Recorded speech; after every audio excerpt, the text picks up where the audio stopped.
Bonsoir Elena. Bonsoir Stéphanie. Votre magazine hebdomadaire qui analyse la propagande de Vladimir Poutine sur fond de guerre en Ukraine. Après 6 mois de querelles politiques, Joe Biden a finalement promulgué, on en a parlé hier, un nouveau plan d'aide à l'Ukraine adopté par le Congrès. Un montant de 61 milliards de dollars pour l'Ukraine. Ça a fait réagir la Russie. Oui, la Russie poursuit sa rhétorique d'une guerre menée par les États-Unis contre elle par le biais de l'Ukraine, tout en continuant de qualifier sa propre guerre à elle contre l'Ukraine d'opération militaire spéciale et de libération du pays. Alors cette guerre qui ne dit pas son nom, elle s'accompagne aussi d'une guerre psychologique. Les armes lourdes livrées par l'Occident à l'Ukraine, saisies par la Russie au cours des combats, elles vont être exposées à Moscou à partir du 1er mai. C'est une exposition donc de trophées au cœur de la capitale russe. Regardez cet extrait d'une émission d'actualité biquotidienne consacrée à cette exposition. Nous sommes sur la chaîne Rossiya 1, c'est l'une des 2 principales chaînes du pays. Il était 11h30 ce matin lorsque la présentatrice Olga Skabeyeva réagissait aux déclarations de Joe Biden. On peut voir comment l'Amérique soutient ses alliés en ce moment même dans le centre de Moscou. On a déjà un zoo allemand ici. Et des Bradley américains. Des Bradley américains. Et maintenant, ils vont leur en livrer de nouveaux, juste à côté des tanks français, AMX-10. En tout, 30 exemplaires de blindés produits par 9 pays de l'OTAN, mais aussi par l'Australie et l'Afrique du Sud vont être exposés. Regardez.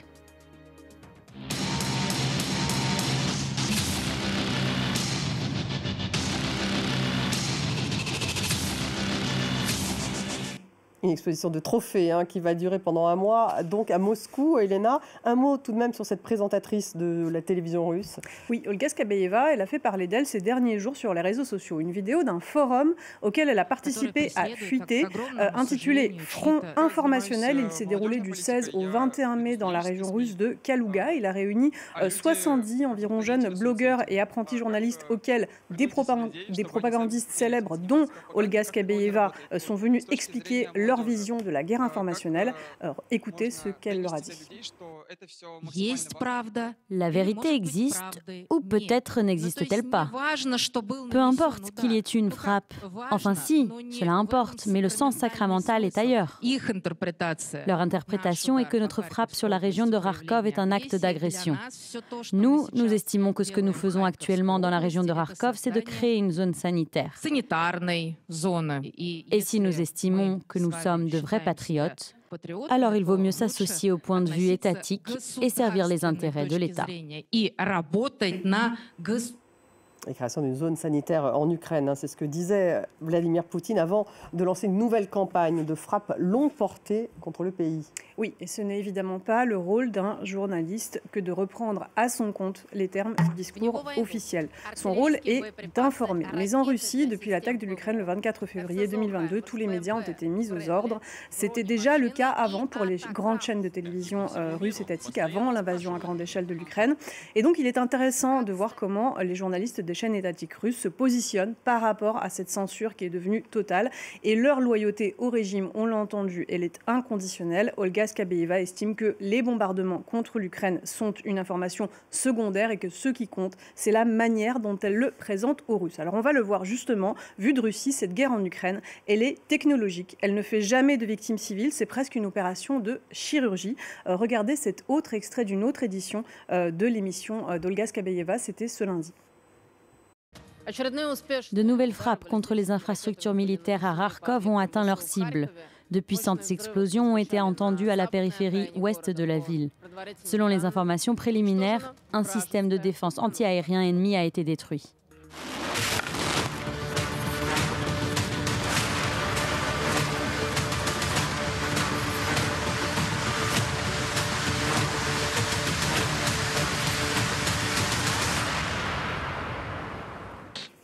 Ces montages visent bien sûr à produire un effet bien précis sur le public russe. Oui, en montrant la guerre par des images à mi-chemin entre la superproduction et le jeu vidéo, et ça dès le premier jour en fait de la guerre à grande échelle, où toutes les cibles exclusivement militaires selon ce discours sont toujours atteintes, cela vise à maintenir les Russes dans ce mythe d'une grande guerre patriotique juste, propre et victorieuse qui a été propulsée par Vladimir Poutine. On le disait, c'est une guerre psychologique et une guerre de propagande, et la propagande russe, elle envoie aussi des tracts sur les positions ukrainiennes. l'Ukraine. Regardez. Les missiles porteurs de tracts s'envolent vers les positions ennemies. Le texte est écrit en russe et en ukrainien. Soldats d'Ukraine, vos incapables de commandants ne savent pas quoi faire et vous emmènent droit dans la tombe. Vous êtes encerclés, c'est votre dernière chance. C'est après la lecture de ce texte bateau que de nombreux soldats ukrainiens se sont rendus. Ceux qui ont déposé les armes ont choisi de vivre. Pour les autres, l'armée russe leur réserve des obus et des mines. Après les tracts, ce sont de vrais missiles qui s'envolent vers les positions ennemies. Ce commentaire vise explicitement à démoraliser l'ennemi. Oui, on l'a entendu, ce n'est pas un commentaire informatif, c'est un commentaire, comme on dit, motivationnel. Ceux qui se sont rendus ont choisi de vivre, dit ce commentaire, les autres vont mourir. Il s'agit en fait d'une propagande de guerre qui est assez classique et qui n'est pas nouvelle. Le parachutage par voie aérienne de pamphlets, de journaux vers les positions ennemies ou des zones occupées par l'ennemi a été pratiqué pendant la Première Guerre mondiale, pendant la Deuxième Guerre mondiale, par différents pays, tout comme d'ailleurs l'exposition de trophées de guerre. Sous Staline, par exemple, l'URSS a plusieurs fois exposé à Moscou comme des trophées des tanks allemands qui avaient été saisis à la Wehrmacht. Et un autre volet de cette guerre psychologique. C'est de présenter la victoire russe comme inéluctable. Exactement. Et les propagandistes russes, ils ne cachent pas leurs espoirs vis-à-vis de l'élection américaine de novembre prochain, qui pourrait voir revenir à la Maison-Blanche un Donald Trump que l'on a connu par le passé, plutôt disposé envers Moscou. Écoutez justement à ce propos, Olga Skabeyeva, c'était aussi dans l'une de ces deux émissions quotidiennes du lundi.